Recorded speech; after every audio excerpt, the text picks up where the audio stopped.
I'm Jen Taylor Skinner, and this is the Electorette. On this episode, I have a conversation with Lala Wu, the Executive Director of Sister District Project. I'm so excited about this conversation because Sister District Project was one of the very first organizations that I supported following the 2016 election. And I was really excited to get an update on their progress and to learn more about their accomplishments from the past several years. Lala Wu and I discussed the midterms in 2024. We also talk about Sister District's new projects to help Democrats gain more power and to hold on to the power that they've already won. So without further ado, here is my conversation with Lala Wu. Lala Wu, welcome to the podcast. Thanks so much. I'm glad to be here. So first off, congratulations are in order because you are, although you're the co-founder of Sister District, you're also now newly in the role as Sister District's first woman of color executive director. Correct? That's right. Thank you so much. I take office, if you will, on March 1st. And this is a historic year for first, of course, the obvious one, Vice President Kamala Harris, the first African-American, the first Asian-American woman in that office, right? And I think New Mexico, they became the first state to elect an all women of color to its House delegation. And there are a lot of other firsts. I can't think of them all, but it was a really good year. It has been a really amazing year. And I think one thing that's been particularly amazing is how people really recognize that women of color are leading, this movement and this growth for progressive issues. And you can see it in Arizona and you can see it in Georgia. And the expansion of understanding of how women of color are leading the organizing on the ground has been really, really amazing to see. And that's something that we're reflecting in our strategy at Sister District as well. So I'm just curious about your lens as a woman of color and your life experiences. How do you think that'll guide your role as executive director? So I'm the daughter of immigrants. And my dad came to Seattle, actually, where you are, just days after Mount St. Helens blew up. And basically all he had was, $20 in his pocket and a student visa. So, it must have been wild for him to try to explore and to find a new place in this very foreign and strange land. He got a part-time job with a very wealthy man who insisted that my father call him master, and I know it's hard to understand. And my mom, she was also a student and she worked house cleaning jobs part-time. And she's just so sad that she had to bring me with her, in my baby carrier to these strangers' homes. And so I really grew up with this, understanding that America is really an amazing place. Right? Like it's in a place that is really worth coming to. It's worth leaving behind everything that you know as an adult. I mean, they were in their mid-20s when they came over here. But it's also a place where, white man in Seattle in the 80s can still insist on being called master, and where people have to work multiple jobs to feed their families. And I mean, I'm so grateful for the good luck and the community and all of the hard work that my parents put in to create a really amazing life for me. And I'm very, very grateful for that. But I also can't forget how challenging I know it is for so many people. And I am really driven every day by this desire to help build an America that's as good as my parents thought it could be when they were coming here. Wow, that's incredible. I understand that, and I can see how that can inform your role and how that can inform your activism. And I think it's so interesting the way that you described your experience here in your life here. You see it as both beautiful and there's lots of opportunity, but then also we have these challenges. And I love that kind of, when people can see both the beauty and the challenges in America, right? Yeah. So how was 2020 for Sister District? The election, I know that you were working up to that for a long time. How was that for you and for the org? 2020 was remarkable, right? 2020, as you said, there were so many firsts, Madam Vice President Kamala Harris, and having Biden win the presidency, having so many millions of Americans show up to vote, many for the first time, and say, hey, this is what we want our future to be. We reject Donald Trump, but more importantly, we support a vision of an inclusive future, one that has opportunity, healthcare, climate justice, racial justice for all, right? That's the direction that we showed the world that we want to go when we elected the Biden-Harris administration. And Sister District was really, really proud to contribute to all of those national wins, especially working in states like Arizona and Michigan and Pennsylvania and in Georgia. These were all states that delivered victories for Biden and that we were super proud to be working in down ballot. As for the races that we were working in, specifically these state legislative races, because that's the focus of what we do at Sister District, is build progressive power in state legislatures. Unfortunately, the news down ballot was not as good. And it is will continue to be picked apart for many months, if not years, what exactly happened. But we unfortunately didn't flip a state chamber that we wanted to flip. We were hoping to go into 2021 redistricting with a lot more majorities so that we could have more of a say in the redistricting process in each of these states. And of course, redistricting is the once every 10-year process that happens with the census, directly following the census, that determines the district lines for both state district lines as well as congressional district lines.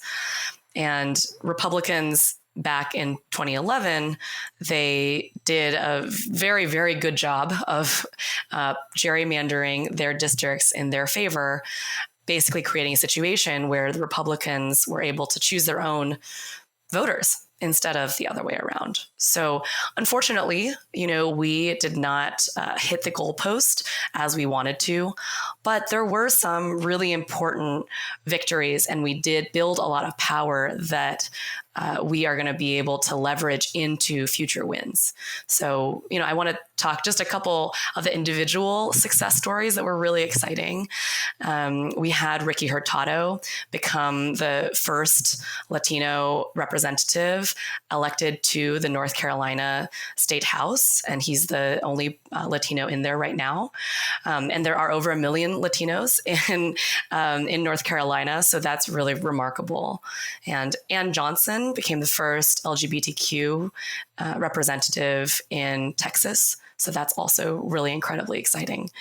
And we had so many candidates who are exceptional and really ran amazing campaigns and really should have won, but they came short, right? And there are so many reasons for why that was. We weren't able to knock on doors because of the pandemic. Gerrymandering means that it is actually harder to win these races. Trump was at the top of the ticket. There's so many reasons, but these folks should really run again. And that's often what is true for first-time candidates, is that they run once, but they need to run again before they can win. So one of the new pieces of our strategy here at Sister District is a program called Future Winners, where we will be supporting some of these candidates to, keep them in the pipeline, give them the skills building and the support they need so that they continue on and do run again when the time is right. Yeah, so I do want to talk to you about that new project in a minute, but I do want to go back to 2020 because, I mentioned this to you offline that, Sister District was one of my favorite organizations. And I was with you from the beginning. I signed up from the beginning. So I'm really glad to get this update. But, the candidates aside in 2020, you did have a lot of wins in terms of your organization. I know that you made nearly 1 million phone calls. Mm-hmm. You raised millions for candidates, and that's not nothing. Oh, absolutely not. That's amazing. But I'm curious, going back to 2020, speaking of those down ballot races, how did Democrats stack up in comparison to Republicans? Do we know how they did in those down ballot races? Yeah, so Republicans did do quite well. And I think that the difference that you will see is that Republicans tend to vote all the way down the ticket, whereas it looks from our initial analysis of the data that's available so far that Democrats often will vote for the top of the ticket, but by the time they get to the state ledge level, they'll stop voting. And that's really unfortunate because the state legislatures are, since you've been with us at the beginning, the state legislatures are really where the rubber hits the road in terms of policies that impact people's people's lives, whether it is on, education or transportation or healthcare. So much of how policies get implemented and touch individual people is determined by these state legislators. Just think about the access to abortion that is available in California or Washington State, where you and I are, as opposed to, Tennessee, where you grew up, right? Like there's a huge difference, and a lot of this has to do with who the state legislatures are in these states. And so, we had some incredible impact, and I'm incredibly proud to say that, since our founding, we've won 70 state legislative elections and did flip 5 chambers blue, and directed over $3.8 million in grassroots donations to candidates, and reached out to over 3.1 million voters through doors and phones and postcards and texts. And I think what I'm especially proud of is that where a sister district endorses, we show up strong. We really have an outsized impact. So, this year we made an average of 34% of our candidates' phone calls, and we raised an average of 10% of our candidates' donations, and that's the kind of outsized impact that we're looking to have where we do choose to invest. Yeah, I've heard that from a few people now about, the way Democrats vote for down ballot races versus Republicans. I think it's something called ballot drop off. Is that what's happening? Yeah, exactly. Drop off or roll off. And, I think that there's still a lot of interesting research to be done as to why that is. I think that perhaps something has to do with the fact that Republicans tend to be a little bit more party line, a little bit more loyal, a little bit more just happy to get in line and, vote all the way down the ticket. But, I think that a big part of it, and probably the better framing, because it really gives us some room for us to think about what we can do to improve, is that people don't understand the importance of state legislatures. People don't fully get that these state bodies are so critically important. I mean, remember, it feels like ancient history, but when the Republicans and Trump were creating and manufacturing a debate about the election results, a big part of it came down to state legislatures and whether state legislatures were going to support the results of the voters. And then just last week in Arizona, a Republican introduced a bill that would enable, in future elections for the state legislature to go against the will of the voters. It's really wild, the kind of power that these legislative bodies have, and how people still, I think it's gotten a lot better. People, since in the last 4 years, do understand the power of state legislatures more, but they are still much overlooked. Yeah, I think there's an irony in, let's see, how do I want to put this? Republican voters being very consistent in voting down ballot and very loyal, like you put it, very loyal in voting for these things that are, or these legislators that are supporting anti-democratic, ideas. I know that they've jumped right in and they've, started to push through things that would reduce voter access, right? Will restrict voter access. And so their voters are very loyal to voting for these things that would kind of decrease actually their access to the ballot as well. And so I think there's an irony there, and I don't really fully understand it. But do you think what's lacking on our side, and I know that there's some research that needs to be done, is like this, an elevator pitch saying, if you vote down ballot, this means this for, reproductive justice. This means this for your access to reproductive health care or health care generally, or your voting rights. So the elevator pitch for state legislatures in our minds, it really has 4 quick points. And each of these can be dug into. And I suggest, if you are practicing this pitch, that you can, dig into each one depending on the person that you're talking to. But really, state legislatures are important because of policy. Right? If you care about what's going on in your community, if you care about your health and your family's health and your businesses and the education of your children and the water that they drink and the air that they breathe, you have to care about state legislatures. It's really where the rubber hits the road when it comes to policy. And second is the leadership pipeline. almost half of our sitting presidents once served as state legislators. And the ability to govern and build coalitions is something that you can learn so well at state legislatures, and something the Republicans have been very, very good at doing in building this pipeline in order to develop their leaders. And we have been tardy to the party, and we really need to catch up here. And third, state legislatures are a vital key for voting rights. And if you care about voter suppression, this idea that every citizen in this country should have the ability to vote and that their vote should be counted just like everyone else's, then you have to care about state legislatures.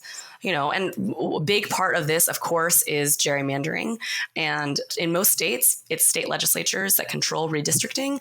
And that is really true and super important. But there's also all kinds of voting rights that are enacted and decided on by state legislatures.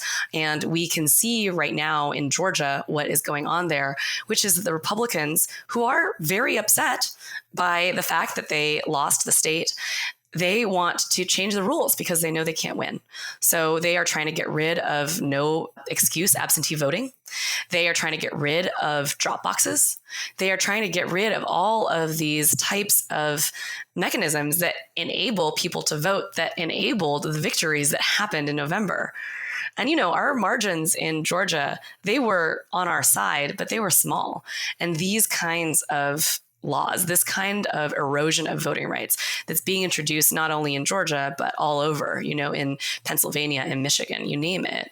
These are going to have a direct impact on how we can win power and whether everybody is enfranchised as they deserve to be. Finally, I have to say that state legislatures are an amazing bang for your buck.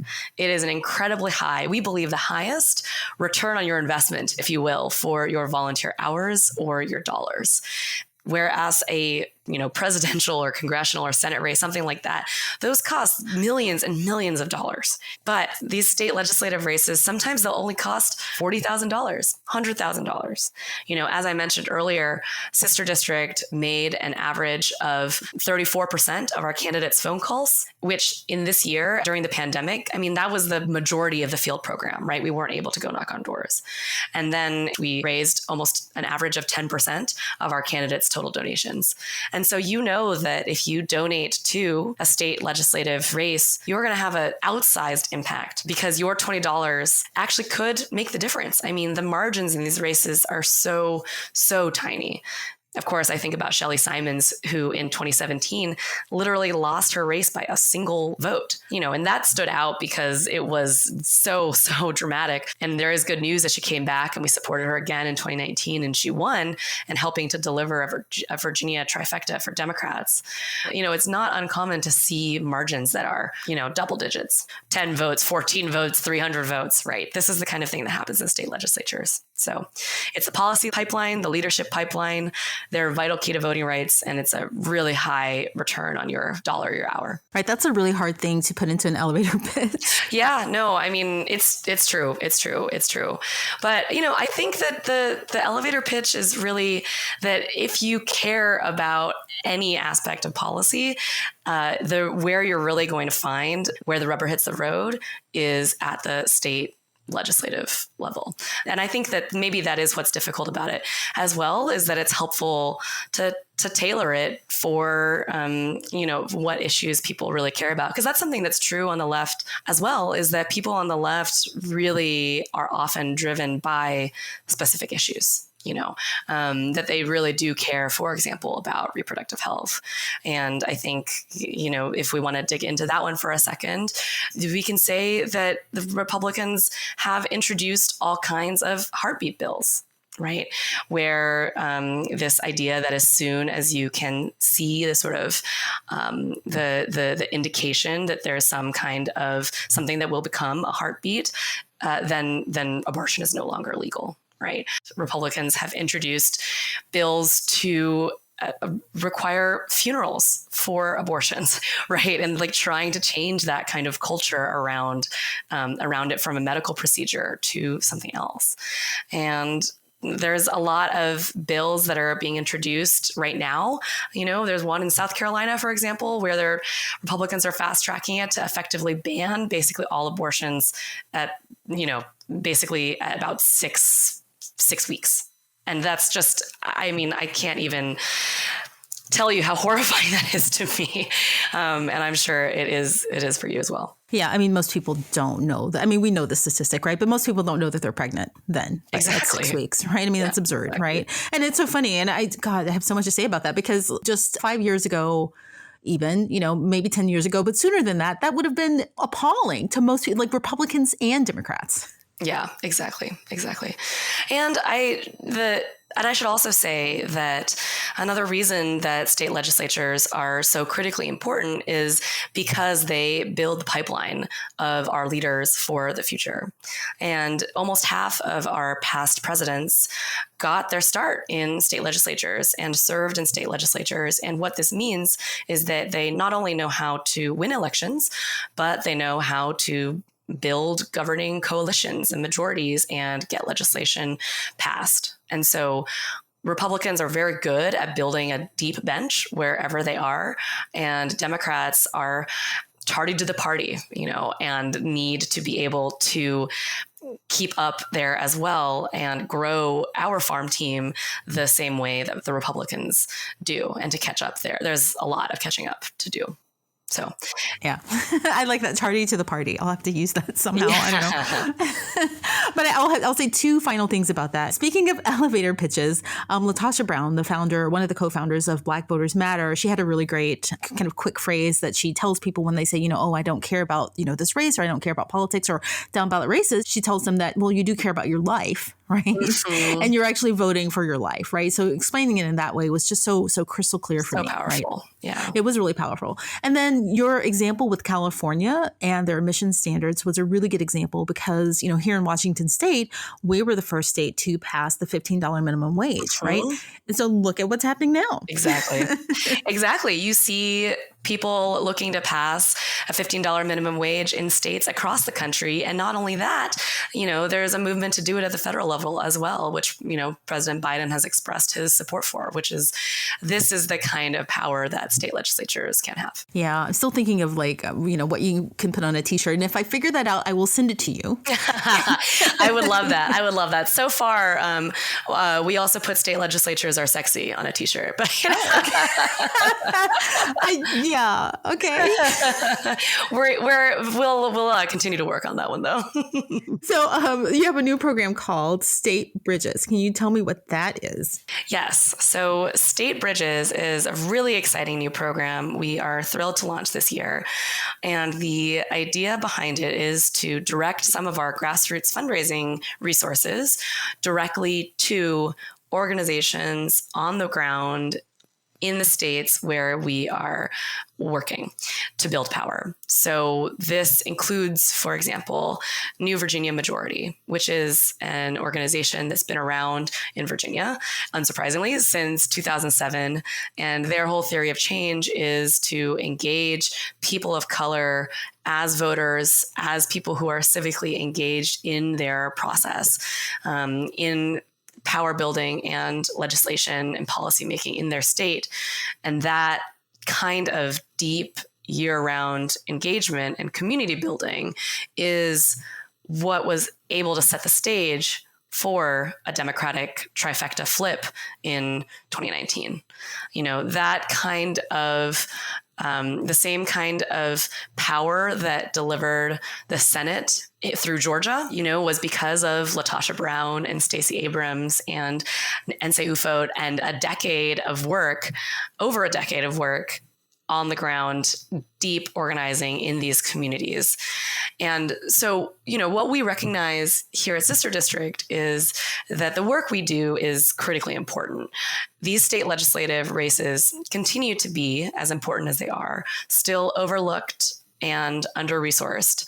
And we do need to provide support directly to these candidates in these critical times with fundraising, with phone banking, with door knocks, et cetera, to help get them across the finish line. But, these candidates won't have a chance unless we are also building this power year round, and the organizing happens by people who are from these communities. And, we recognize as Sister District that we can't do all of these things and that we're not from some of these communities. We are largely an export capacity organization, and recognizing those limits, we asked ourselves, well, what can we do here? And what we can do is we can support these organizations on the ground that are doing this good work. And of course, we would love to volunteer for them if we can, but we'll wait for them to tell us if they want us to do that, right? Like, what we do know we can do is we can direct funds to them so that they can pay their organizers living wages, and so that they can keep up their good work that they know how to do so well. And it's extremely complementary to our electoral work. I think that's beautiful. Actually, I think that's really great. And it sounds like you're, kind of employing that Stacey Abrams playbook, which is really exciting. That's exactly right. We are very proud to be taking a page out of that playbook. Well, keep it secret because, I don't want any Republicans to pick that up. Actually, they will. Anyway. But I do want to go back to your program titled Future Winners, right? So this is where you take candidates who've run already and, they may have lost or, barely lost, and you're kind of reintroducing them or keeping them in the pipeline. What's that about?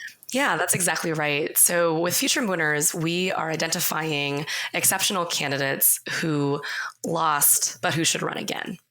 And oftentimes what happens is that candidates will run for the first time and they don't quite make it across the finish line, but they've built all of this amazing capital. They know how to run a campaign now.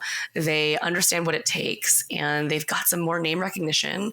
And it would be such a shame for them not to run again. And unfortunately, a lot of people do drop out of the pipeline at this time because it's a huge sacrifice to make to run for these races. And then even when you do run, I mentioned the North Carolina legislator, Ricky Hurtado, earlier, Representative Ricky Hurtado. He was telling us during our summit yesterday, we had our annual Sister District Summit, that the annual salary for a representative in North Carolina is only $15,400. Something like that, right? It's very, very, very low. So, and it's the same story across the country. These state legislators are paid very, very little, and so the reward is not super great on the back end. And they have to work other jobs. They have to juggle childcare, other work to survive, and the campaigns are really hard. And so it's a lot to ask of somebody to run for office. And it's not a surprise that many people drop out. So what we're trying to do with Future Winners is identify those candidates who lost by only a little bit, who did come very, very close, but who we can then support with different kinds of trainings. We're talking with a number of partners right now about helping to provide different kinds of trainings about communications, about strategy, about, hey, are you running for the right office? Should you run for actually a local office that might be more suited to what your goals are, or actually maybe in higher office, and how do you build that plan? What can you do in this meantime? And we also want to provide that community and emotional support. It can be really lonely to run for office. And one thing that we want to do is to provide folks connections with each other so that we can start to build kind of that old boys club, but in a good way, right? To build that backroom connection where people can not only collaborate, but can conspire and can support each other. And I will say also that it's very common for people who run for office the first time to not win, and they need to run again to win again. But this is especially true for women, people of color. And so we're especially excited to be launching this program because of that. Yeah, I was going to say that. I was wondering if there was any data on, whether it was primarily women or people of color, because I know I've interviewed, several candidates, and, sometimes when they lose their races, they just kind of drop off and you don't hear from them again. And one of the things I ask them about is, what it's like on the campaign trail, for a woman or as a person of color. And I know that it can be particularly bruising for them. Like, it's running for office, it's hard generally, but, for those marginalized groups, it's even harder, and I think that, unless you're really high profile, like Beto O'Rourke or something like that, there isn't a lot of incentive, for you to get back in, but it makes sense to leverage all of their experience. It makes sense to start there as opposed to just starting from the beginning. So. Yeah, absolutely. So I'm curious for the activists that are listening or organizers or even constituents, how do you encourage them to keep the momentum going into, the next midterms, right? Or, the next races or for their local races? There are so many reasons to continue to keep it up. And the primary one is that we still don't have the world that we want to see, right? We have a vision of the world as we want it to be, and it doesn't exist yet. There's still so much that we want to do. We still have voter suppression. We still have gerrymandering. We still don't have universal access to high quality healthcare. We still don't have common sense gun safety legislation for everyone. There's still so much that needs to get done to get us to the world that we know we deserve, our children deserve. And, that's the big thing that keeps me motivated is our vision does not yet match the reality. But there's also a few other ways to, a few other things to think about here, which is that first, movements take time, right? And that the one thing that I read somewhere that I really love is that the GOP is on year 39 of a 40-year plan, but Democrats are on year 4. So if you consider like women's suffrage and civil rights, LGBTQ rights, et cetera, all of these movements took decades, many decades. And we accomplished a lot by electing Biden and Harris. And that's wonderful. But there's still a lot more work that we need to do, especially in the States, and I love this a lot. I was chatting with my team about this, and my co-founder Liz was saying, well, really what we should be asking ourselves is, what would Stacey do? What would Stacey do? Is Stacey Abrams going to be satisfied by what we have right now? Is she like, okay, I worked so hard with all of these people, Black and brown women, people of color, organizers on the ground to deliver Georgia for the Senate and for the presidency. Is she done? Is she quitting? No, of course not. There's still so much more to do. And I think that another thing to remember is that the Republicans are going to go even harder. And especially because there is a Democratic trifecta. The Republicans are not going to be able to advance their agenda so easily at the federal level. And so they're going to work aggressively to advance their agenda at the state level. And they're also going to work aggressively to take back the House in 2022, which is traditionally in these midterm years, the president's party loses a lot of ground. So we, don't want to take that kind of conventional wisdom and just accept it. We want to fight against it and we want to do what we can, but we do understand that that is the kind of historical context that those kinds of historical patterns that we're working with. Well, Lala Wu, thank you so much for all of your work. I truly appreciate you. I truly appreciate Sister District. And, we'll be watching what you do for the next coming years. Thank you so much. I really appreciate you having me.